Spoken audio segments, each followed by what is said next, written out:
Welcome to my YouTube channel.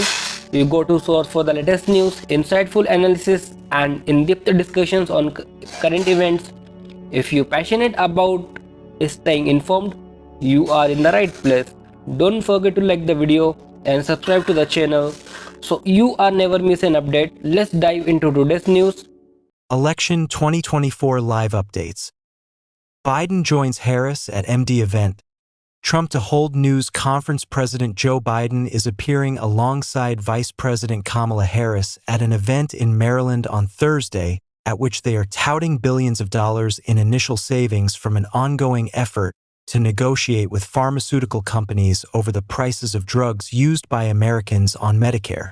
Though not billed as a campaign event, the appearance has obvious political overtones.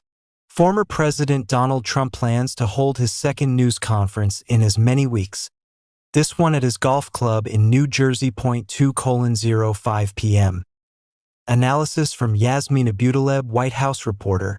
I was in the Senate for 270 years.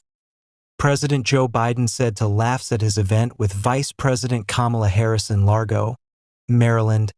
I know I only look 40, but I'm a little bit older. Biden added, speaking of when he was a 29-year-old senator in 1973. The last time I was too damn young. Now I'm too damn old. 2:04 p.m. Analysis from Patrick Svitek. President Joe Biden opened his remarks Thursday in Maryland by emphasizing his support for Vice President Kamala Harris as their party's new presidential nominee. She's going to make one hell of a president, Biden said. He was speaking at his first joint event with Harris since he ended his re-election campaign and endorsed her to take over the ticket. 2:00 p.m.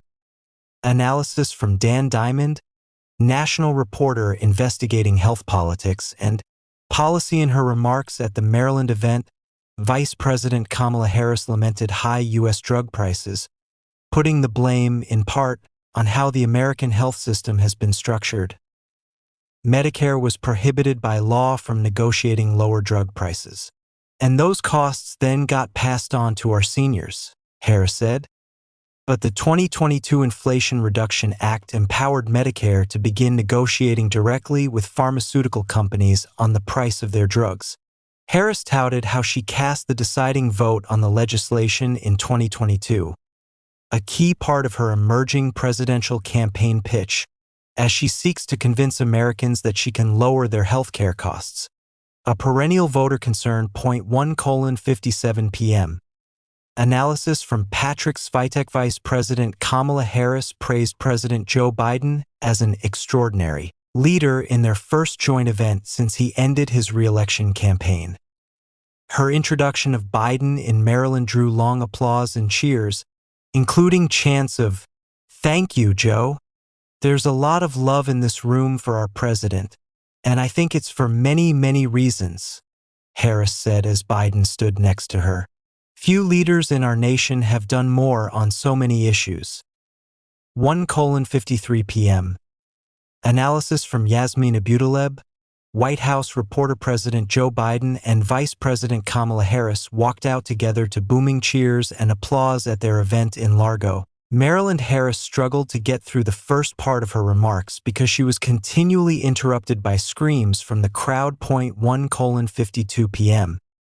Analysis from Dan Diamond, national reporter investigating health politics and policy. The Biden-Harris drug pricing event in Prince George's County, MD, which is drawing national attention in part for being President Joe Biden and Vice President Kamala Harris's first joint event since Harris replaced Biden atop the Democratic presidential ticket, is also a showcase for Maryland Governor Wes Moore, who gets to be their warm-up act, talk a bit about his own path, and tout his state's record.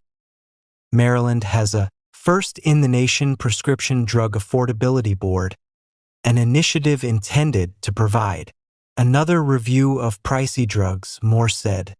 He also reflected on Americans' trouble accessing health care and the trauma of his father's death from a rare but treatable virus. You should not have to worry about choosing between rent and the drugs that you need after you have a stroke, Moore said. 1:46 p.m. Vance continues his attacks on Walz's military experience, claims New Kensington. Pa, speaking at VFW Post 92 to veteran supporters, Donald Trump's running mate, Senator J.D. Vance, Republican Ohio, and other speakers repeatedly attacked Minnesota Governor Tim Walz's assertions about his military record. Thank you for watching my videos. If you enjoyed the video, please give it a thumb up and share your thought in the comment below. Don't forget to subscribe to my channel for more update and in-depth coverage. Hit the notification bell so you are always the first to know when a new video drops. See you in the next one. Thank you.